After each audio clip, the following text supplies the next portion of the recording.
ñi ko doon xeex barki démb ak tey ci la ñuy continuer ji nga beneen régime bu ñëwaatee. même chose dina continuer waat nañu ay opposants ngeen. ñi nekk ci opposition bi nii tey dina am ay moments yoo xamante ne ñu ngi adhéré ci seen combat. non dina am ay moments parce que da leen a arrangé. oui dina am ay moments. forcément on va se retrouver sur des principes. mais bien sûr sur des questions oui. te gis nga ñooñu ñëpp ku ci ñëwaat ci pouvoir bi tamit. di nga ñu xasaat attaqué ñu. parce que loolu mooy dëgg. parce que vous restez sur les principes. parce que ñun changé wuñ ñun dañu constant. quand tu es constant.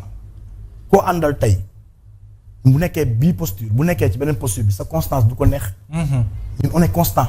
vous avez eu à inspirer beaucoup de jeunes. beaucoup de mouvements en Afrique. ça moom c'est un acquis. alors qu'est-ce que cela vous fait loolu ak fan ngeen toll ci image yu le mouvement à travers l'Afrique. te loolu du suñu njàmbarte. te suñu borom moo ko namoon jaarale ko si ñun. on s'en auto-glorifie pas mais force est de constater que c'est une fierté que de voir des gens qui nous appellent de partout dans le monde du sax Afrique rek. on va partout dans le monde pour parler de Y'en a marre, pour parler du modèle, pour expliquer lan mooy l'implication d'une jeunesse. Et on a vu le résultat. ñun xam nañ ne on a vu le résultat. D'ailleurs quand on créait le mouvement dañ ñëwoon ñun on a un projet de société boo xamante ne minimum 2040 la ñuy soog a gis les premiers prémices. Ça c'est une fierté. Et Sénégal daf ko war a ndamu. parce que ay doomu Sénégal ñoo teg benn mbir àdduna bi di ko copier. pour man loolu la fierté boobu lañ ci am mais à part ça y a rien de. très bien voilà, vous avez à recevoir ces temps-ci mu jur coow aussi ay benn groupe d'ambassadeurs Union européenne. biri nag xaw na yëkkati tole loolu naka nga jàngatee cette actualité. non mais loolu ça me fait rire parce que en fait lu tax mu may def retaan mooy. c'est une délégation. de différentes ambassades yu bëri Europe ñu décidé ñëw seet si ñu. Caribou qui est une maison un projet de Y'en a marre bu ñu ibbi. Caribou li ko tax a jóg mooy accueillir les activistes les journalistes les artistes qui sont persécutés dans leur pays parce que gars yi dañu jàpp ne Sénégal mooy démocratie bi gën a baax ci Afrique. oui surtout de l'Ouest. moo tax dañuy ñëw souvent di xool modèle yi. refuge la ñuy ut. ñun aussi on a surfé sur ça pour dire il faut que le Sénégal nekk le Freedom Land la terre des libertés mais ñu ne dañuy teg benn structure pour mu constituer wu de laboratoire de réflexion d'idées et de production d'idées pour le futur de l'Afrique. Ces gens-là ils ont tendance à demander l'asile politique. oui dem dëkk ci yeneen dëkk tubaab yi liggéeyal tubaab yi produire ci tubaab yi jëriñoo leen. ñu ne non nañ leen téye fii. alors pour recevoir cette délégation c'était pour leur faire comprendre que aujourd'hui ces gens-là qui sont là c'était des potentiels demandeurs d'asile dans vos pays mais ñun pour des questions de souveraineté on veut les garder ici sur notre terre Sénégal. loolu moo wundoon cette rencontre-là et puis rencontrer Union européenne ñu ne ñun dañuy def complot kërëb waaw parce que ñi tamit souverainisme la ñu woote caat tout ce qui touche les institutions ma ne la ñaata yoon la société civile bi dem rencontre ji Union européenne ak yooyu pour dénoncer les dérives de Macky Sall du xaaj du jeex pour le compte de ce régime qui est là mais absolument on est témoin de tout ça mais Ousmane Sonko en personne sax dem na Union européenne dem rencontrer ji leen li may wax lu leer la donc rencontrer Union européenne mooy yow tu es un truc et puis ñun ñoo ko publier ñun ñoo leen rencontrer ñun ñoo ko publier amul dara loolu ci nëbbal wala waaye vous pensez que le ministère de l'Intérieur au Sénégal ay caaxaan la les renseignements ba léegi ma laaj la ñun en comment une commission qui est venue nous voir peuvent nous instrumentaliser pour que ñu déstabiliser le pays nañ ma ko dañuy jox ay armes quand même lan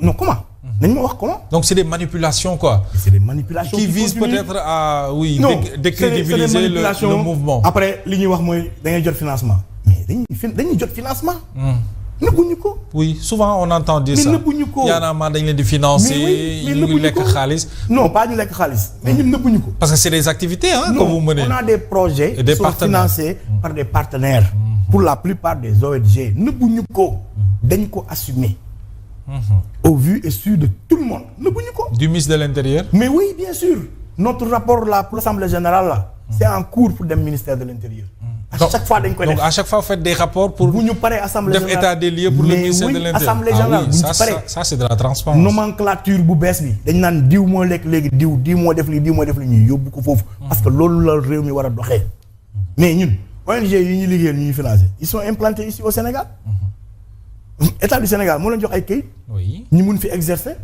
mais ñun nëbbatu wu ñu. suba am nañ yeneen projet yoo xam ne mi ngi en gestation. ay partenaires ñooy ñëw financé waat ko. bien sûr il faut assumer mais sauf que. manipulation bi mooy dañ leen jox xaalis non projet bi la ñuy jox xaalis. waaw. il faut pas gars yu naxante. léegi xanaa kon FMI. day jox xaalis benn nit non FMI Sénégal lay jox xaalis. l'état bu Sénégal projet Sénégal. Sénégal mooy am projet pour defar tali. ñu jox ko ci xaalis pour defar tali. tu vois ce que je veux dire. Oui, bien donc sûr. il faut pas que gars yi di manipuler mais je suis certain que les Sénégalais yi xelu. xam nañ quoi après yooyu polémique yooyu ñun déranger wuñ. mais li am solo ba am solo mooy que kenn bu mu wax loo xam ne li mu ngi ci ginnaaw dëgg. nañ wax nit ñi dëgg. li fi nekk man su may wax ci nit ñi damay wax li ma xam. ah oui. ak li ma gëm. mais du ma la sosal di la inventer le truc manipulation là mais ça ne marche pas avec nous. Alors parce que du changer dara. c'est ça suñu démarche. cette notion de souverainisme la souveraineté Thiat yéen kenn gënu leen bëgg seen réew bu ñu wootee ñoom cette politique de souveraineté ban jàngat nga ci mën a def une analyse et puis surtout nan la ñu war a déggee souveraineté est-ce que dañu war a renfermer wu ci suñu biir est-ce que waruñoo am nekk en partenariat avec le reste du monde naka nga ko jàngatee en fait. souveraineté mooy win-win. Partenariat gagnant-gagnant. Win-win. Comme ça se passe à travers le monde. loolu mooy souveraineté.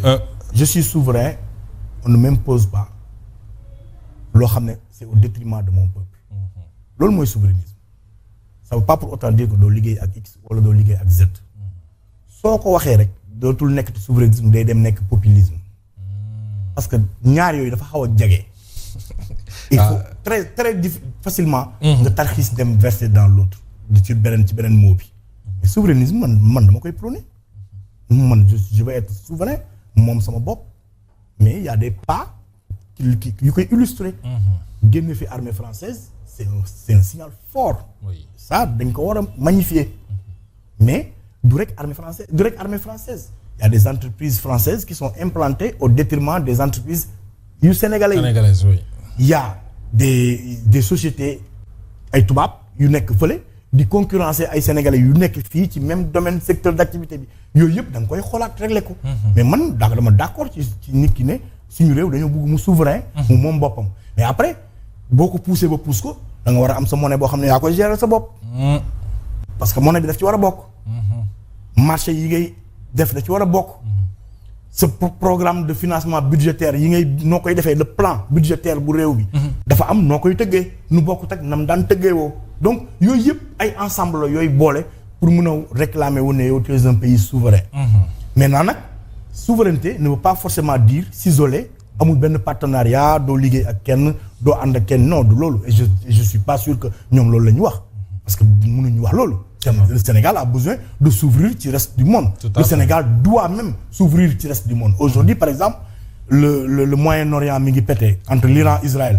Le Sénégal doit tirer son épingle du jeu parce que le malheur des uns fait le bonheur des autres. Oui. Et dans une guerre il y a forcément des gens qui en profitent. Sénégal war na gaaw parce que am nañ pétrole am nañ gaz dem démarcher tous les pays de la sous-région yu doon jëlee seen pétrole ak seen gaz ci dëkk yooyu noonu. tout de suite dem démarcher leen ibi gagner marché boobu noonu parce que il faut en profiter quoi. Oui, tu vois oui.